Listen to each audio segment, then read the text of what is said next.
মোদি আম্বানির মধ্যে যুদ্ধ শুরু। ইডির পর শনিবার সিবিআই তল্লাশি অনিল আম্বানির বাড়িতে। 40,186 কোটির ব্যাংক জালিয়াতির অভিযোগ উঠছে অনিল আম্বানির বিরুদ্ধে 2020 মামলায়। 2025-এ কেন এত তৎপর কেন্দ্রীয় এজেন্সি? 2020 সালে একই রকমের অ্যাকাউন্টে এনপিএ হয়েছিল, 2020-তে জালিয়াতি ধরা পড়ে। নিউজরুম থেকে রয়েছেন আমাদের প্রতিনিধি নিমাই পান্ডা। নিমাইদা, অনিল আম্বানির বিরুদ্ধে এর আগে একাধিক অভিযোগ সামনে এসেছিল, এবার যে নতুন করে অভিযোগ উঠছে, কি জানা যাচ্ছে? দেখো ভাস্বতী, যে নতুন ধরনের একটা খেলা শুরু হয়েছে এবং কয়েকদিন ধরে রীতিমতো আন্তর্জাতিক চর্চার বিষয়ে দাঁড়িয়েছে যে মোদি আম্বানি দুইয়ের মধ্যে যুদ্ধ শুরু হয়ে গেল। কারণ এই যে অনিল আম্বানি এবং রিলায়েন্স কমিউনিকেশনের বিরুদ্ধে 40,176 কোটি টাকার যে মামলা বা যেটা নিয়ে তদন্ত শুরু হয়েছে, এটা কিন্তু এই অ্যাকাউন্টটি আরকমের বা রিলায়েন্স কমিউনিকেশনের এই অ্যাকাউন্টটি 2016-তে এনপিএ হয়ে গিয়েছিল।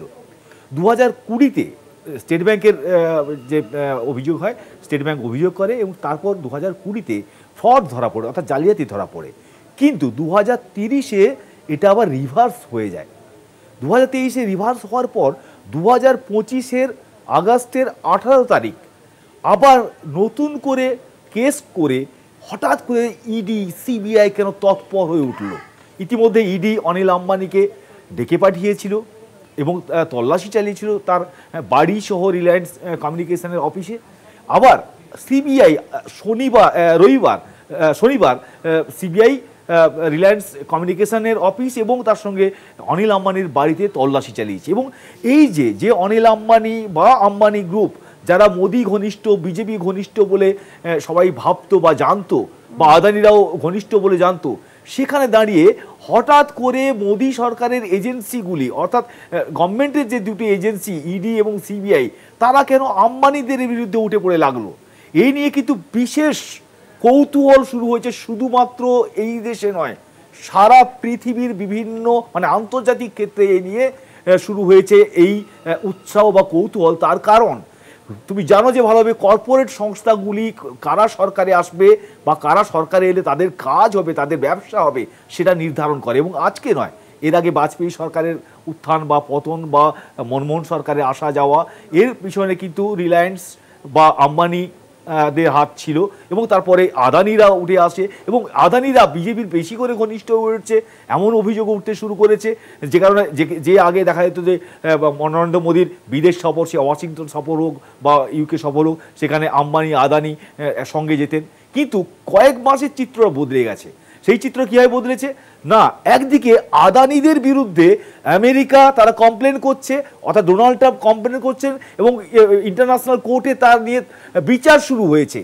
আর অন্যদিকে তখন আম্বানিদের বিরুদ্ধে কেন্দ্রীয় অর্থাৎ ভারতের যে সরকারের যে এজেন্সিগুলো রয়েছে ইডি বা সিবিআই, তারা আবার উঠে পড়ে লেগেছে। এখানেই প্রশ্ন উঠছে, তাহলে কি আদানিরা বিজেপির বিরুদ্ধে, মোদির বিরুদ্ধে চলে গিয়েছে? এবং যে ওআরএফ রয়েছে, অবজারভার যে রিসার্চ ফান্ড সংস্থা রয়েছে, অবজারভার রিসার্চ সংস্থা, যেটা হচ্ছে রিলায়েন্সের আম্বানিদের, তাদের কিন্তু সাম্প্রতিক রিপোর্টে তাদের যে সমস্ত যে ডকুমেন্ট বা তারা যে সমস্ত কলাম পাবলিশ করে, সেখানে দেখা যাচ্ছে তারা মোদির বিরুদ্ধে কথাবার্তা লিখতে শুরু করেছে। এখানেই কিন্তু আন্তর্জাতিক ক্ষেত্রে সন্দেহ শুরু হয়েছে, তাহলে আম্বানিরা যদি সরে যায়, সেক্ষেত্রে মোদি কি থাকতে পারবে সরকারে?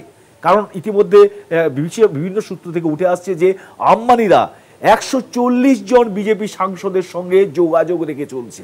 অর্থাৎ এখানেই একটা কৌতূহল তৈরি হয়েছে, উৎসাহ বা বিভিন্ন মহলে একটা উস্কানি জল্পনা শুরু হয়েছে যে তাহলে কি বিজেপি গভর্নমেন্ট, মোদি সরকার পতনের ব্লুপ্রিন্ট শুরু করেছে আম্বানিরা? এবং কেন আম্বানিদের বিরুদ্ধে হঠাৎ করে মোদির সরকারের এই এজেন্সিগুলো তৎপর হয়ে উঠেছে? ফলে এই শুধু শনিবারের এই সিবিআই হানা নয়, এর আগে ইডির ডাকা নয়, পরপর যেভাবে ঘটনা প্রবাহ চলছে, তাতে আম্বানিদের সঙ্গে মোদির যে দূরত্ব তৈরি হচ্ছে, একটা যুদ্ধ শুরু হয়েছে, সেটাই সামনে আসছে।